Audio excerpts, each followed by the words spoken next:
khona kana le stroke lesi sithi sikushayile nje kodwa futhi sabuya mhlambe emva kwesikhashana uma sesiyabuyela lesi sithi TIA noma abanye bathi mini stroke leyo Lady D. Ngiyazi abantu abaningi uma beshaywe leso stroke akathi umuntu ngibusisekile cha uqwashisiwe iwarning ngoba isuke sizobuya sikutshela ukuthi I'm coming back within unyaka or so isuke sizobuya stroke sizokushaya ke manje siphelele. Alright, ngoba kusuke kukhona into risk kuwena ebange ukuthi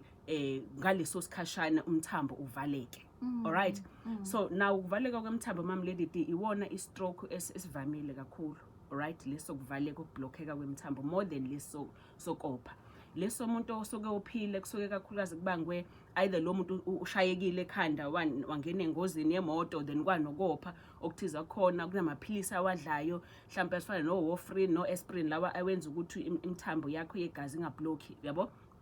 Masugcina suyopha kakhulu mhlawumbe waxuba lokho no ginger no garlic wena wazi phela ubona ku TikTok ukuthiwa yenza le kanje kanti le ginger no garlic nabo balenza igazi ukuthi ligijima ngithi kanti wena usune risk wena mase suyopha or uphuza kakhulu utshwala khumbula ukuthi ngithi utshwala uyazi from esibhedlela ukuthi umuntu mephuzile wapha udu uthi uyaliblock igazi uthi uyamstisha iqhamuke kwenye indawo because utshwala uyalihlambulula igazi. So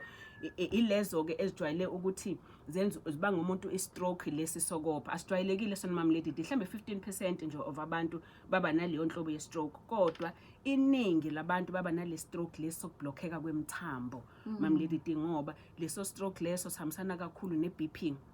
Lady D BP ngazibanga zombili empilweni kodwa lesi esinye sijwayelekile in fact nje kuzona zonke istroke iBP number 1 into ezosibanga istroke Lady D ngoba ngesikhathi iBP yakho iphezulu imthambo khumbula ukuthi inhliziyo ishaya ngamandla kwayona imthambo ngesikhathi igazi lizama ukuforsa kule mthambo ngenxa ukuthi iBP iphezulu lokhu yadabuka imthambo lokhu yadabuka so uthola ukuthi suyopha ke because of yona iBP. Okay,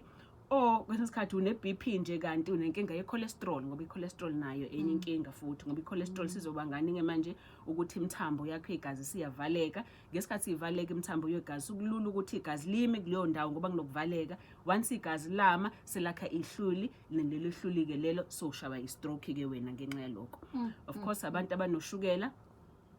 because of course ushukela u1 uyalGC igazi kodwa futhi ushukela uya-affecta nemthambo yakhe igazi. Alright, naye futhi lo muntu ukwi risk ye stroke umuntu Lady D omkhulu ngoba phela ngithi momkhulu igazi aligijimi kahle ngoba because of your weight so nako lokho kwi risk if ukuthi umkhulu or awu exercise or ulala kakhulu ngiyazi ukuthi sithi ukulala kuhle manje but akumele ulale 10 hours Lady D so ku wrong ngoba manje wasulala 10 hours wena uyabona igazi lakho seliluku limile siliyama igazi lakho selakha ihluli then usungashawa istroke from ngoba mulela ligijimi nje nephela uyabona. But also same ukulala kuyinkomishi either igcwele noma empty ngoba nakhona if ungalali kahle mhlawumbe une stress nako futhi lokho kubangela ukuthi ushawe istroke ngoba in fact Lady D research ibonisa ukuthi abantu abanenkinga zengqondo noma istress istroke ichance ukuthi eshawe istroke sinyuka 30%. Abantu abanjani une stress either une stress wena okunezinto ezingaphakathi ufuna ukuzikhipha noma ufuna ukukhuluma ngako so konke lokho then labo sinyusa lelo zenga by 30% Lady D which is why basically Lady D manje istroke besithinta abantu abadala ba over 60 kodwa manje istroke seshaya abantu abasha 35 45 because of imsebenzi abayisebenzisayo ba overwork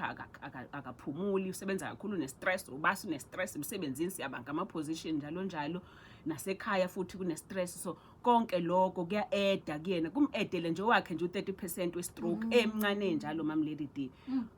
Mphezulu kwaloko ke mhlawumbe usezodla ama energy drink ngoba uyakhathala usezama manje ukuboosta umzimba energy drink nako futhi sokunyusa ichance yakhe yokuthi abe ne stroke because sene stress useyabhema useyaphuza nako futhi lokho sokuya-eda futhi kuyena ukuthi aphathwe stroke ngoba ukubhema angithi ukubhema kuzokwenza ukuthi imthambo yakho ingakwazi ukunwebeka kuvuleka imthambo yakho yegazi so ngesikhathi imthambo inganwebeki igazi seliyama ke futhi kuleyo ndawo sungashawa istroke wena. Okay, so manje nje i-research ibonisa abantu abasha kakhulu sisiyabashaya istroke Lady D ngenxa ye lifestyle nangendlela abaphila ngayo. Alright.